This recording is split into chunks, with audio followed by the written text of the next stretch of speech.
Hello दोस्तों, कैसे हैं आप सभी। उम्मीद करता हूँ आप सभी बहुत ही अच्छे होंगे। तो आज के इस वीडियो में हम पढ़ने वाले हैं क्लास 12 रसायन विज्ञान का बहुत ही इंपॉर्टेंट टॉपिक जो है भैया संक्षारण। तो संक्षारण किसे कहते हैं या इसे ही हम जंग कहते हैं। तो भैया जंग किसे कहते हैं, इसका परिभाषा क्या होता है, इसका एग्जाम्पल क्या होता है तथा संक्षारण से बचने का उपाय क्या है, इस वीडियो में हम समझेंगे और बहुत ही आसानी तरीके से आपको समझ में आएगा। तो चलिए दोस्तों अपने टॉपिक को शुरू करते हैं। तो यहाँ पे हमने लिखा है भैया संक्षारण या इसे हम जंग भी कहते हैं। तो भैया जंग लगना, उसके बाद इसका हमने परिभाषा लिखा है, उदाहरण भी लिख दिया है, उसके बाद संक्षारण से बचने का उपाय भी हमने लिख दिया है। तो अब एक एक करके हम समझते हैं। तो सबसे पहला आता है बात कि संक्षारण कहते किसे हैं। तो भैया याद रखेंगे कि वायु के उपस्थिति में किसी भी धातु के सतह का धीरे धीरे नष्ट होना ही भैया संक्षारण कहलाता है। जैसे कि आपने घर में देखा होगा कि भैया जो क्या होता है, मान लेते हैं कोई भी धातु है और वो क्या है बाहर पड़ा हुआ है, तो वायु के जब संपर्क में आता है तो वो धीरे धीरे नष्ट होने लगता है, उसमें क्या लगने लगता है, जंग लगने लगता है और वो धीरे धीरे नष्ट हो जाता है। इसलिए हम उस पर पेंट करते हैं, ठीक है। तो वो संक्षारण का ही वो क्या है, घटना है, वो क्रिया है। तो क्या कह सकते हैं हम संक्षारण का डेफिनेशन कह सकते हैं कि नमी तथा वायु के उपस्थिति में, नमी तथा वायु के उपस्थिति में क्या कहते हैं, वायु की उपस्थिति में किसी भी धातु के सतह का धीरे धीरे नष्ट होना संक्षारण कहलाता है। मतलब हम कह सकते हैं कि नमी तथा वायु के उपस्थिति में किसी धातु के सतह का धीरे धीरे नष्ट होना संक्षारण कहलाता है या जंग लगना कहलाता है।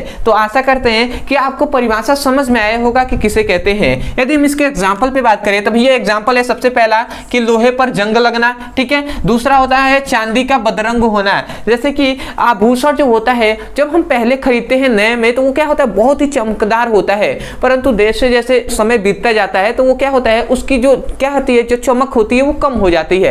तो क्यों होता है भैया, क्योंकि भैया वो वायु की उपस्थिति में आया, वायु और नमी की उपस्थिति में आने के कारण उसमें क्या हो गया, उसमें जंग लगना चालू हो गया, थोड़ी थोड़ी जंग लगी और उसी के कारण उसकी जो चमक होती है वो कम हो जाती है। तो आशा करते हैं ये भी आपको समझ में आ गया होगा। उसके बाद तांबे के सतह का हरे रंग का परत जम जाना। जो तांबे का जो क्या होता है, जो सतह होता है, जो तांबा होता है, उसको वायु या नमी की उपस्थिति में रखने पर वो क्या होता है भैया, हरे रंग का उस पे परत जम जाता है, ठीक है। अगला आता है एल्युमिनियम के सतह का धुंधला हो जाना या धुंधला दिखाई देना, ठीक है। तो ये सभी इसके 4 एग्जांपल है, अच्छे तरीके से आपको समझ में आ गया होगा। और भी बहुत सारे एग्जांपल है, तो मुख्यतः हमने 4 लिख दिए हैं। आशा करते हैं आपको समझ में आ गया होगा।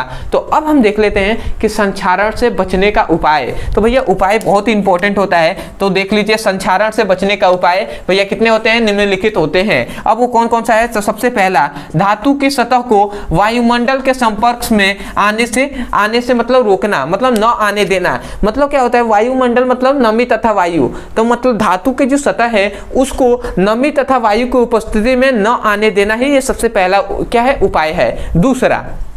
दूसरा ये उपाय है, इसको मैं लिखूं कि धातु की सतह को पेंट करना। ये तो बात आप जानते हैं कि कोई भी धातु है, यदि हम संक्षारण से उसे बचाना है, यदि जंग लगने से उसको बचाना है, तो भैया क्या करेंगे भैया, उसको हम पेंट करेंगे। पेंट क्यों करते हैं भैया, एक तो है कि भैया उसका थोड़ा क्या कह सकते हैं अच्छा लगने के लिए, बट हाँ ज़्यादातर मेन इंपॉर्टेंट यही होता है भैया कि उसको बचाने के लिए, संक्षारण से बचाने के लिए हम पेंट करते हैं। तीसरा आता है, तीसरा जो पॉइंट है ये देखिए भैया कि सतह पर, मतलब कोई भी जो सतह है या धातु हो या किसी भी, मतलब जैसे हमने देखा कि जो लोहा होता है, तांबा होता है, चांदी होता है, एल्युमिनियम, अब इसमें से किसी का सतह हो तो सतह पर क्या होता है, बिसफिनाइल का लेप लगा देना। एक बिसफिनाइल क्या है, एक रासायनिक प्रक्रिया है, इसमें इसका जो क्या होता है, इसको हम अगर लेप लगा देते हैं, ये एक प्रकार का पेंट ही है, तो उसको हम लेप लगाएंगे ना तो वो भी क्या करेगा, इसको सुरक्षित रखेगा, ठीक है। तो अगला आता है भैया, अगला चौथा जो कि मतलब जो क्या है, कोई भी इन चारों में से सतह है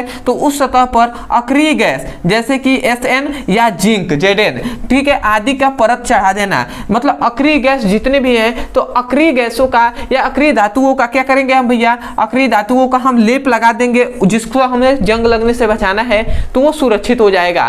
तो आशा करते हैं कि ये जितने भी पॉइंट्स आपको लिखवाए गए हैं ये बहुत ही बेहतरीन तरीके से समझ में आ गया होगा।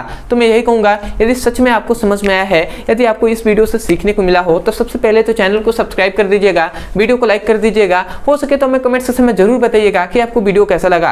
अदरवाइज यदि किसी भी क्लास का कोई भी टॉपिक समझ में नहीं आता है फिजिक्स और केमिस्ट्री में, तो केवल आपको उस टॉपिक का नाम लिखना है यूट्यूब पर, अंत में हमारे चैनल का नाम लिख देना है ब्रदर सर, आपको वीडियो मिल जाएगा, वहां से भी जाकर अच्छे से पढ़ाई कर सकते हैं। अदरवाइज यदि किसी भी क्लास का फिजिक्स और केमिस्ट्री का चैप्टर वाइज सीक्वेंस में एक एक करके वीडियो को पढ़ना है और सिलेबस को कंप्लीट करना है, तो आपके लिए यहाँ पर नंबर दिया जा रहा होगा, इस नंबर पर व्हाट्सएप करके लिंक को प्राप्त कर सकते हैं और वहां से अपने चैप्टर्स मतलब जो भी सिलेबस है उसको कंप्लीट कर सकते हैं। तो चलिए दोस्तों, आज के लिए इतना ही, मिलते हैं अगली वीडियो में, तब तक के लिए धन्यवाद। जय हिंद, जय भारत।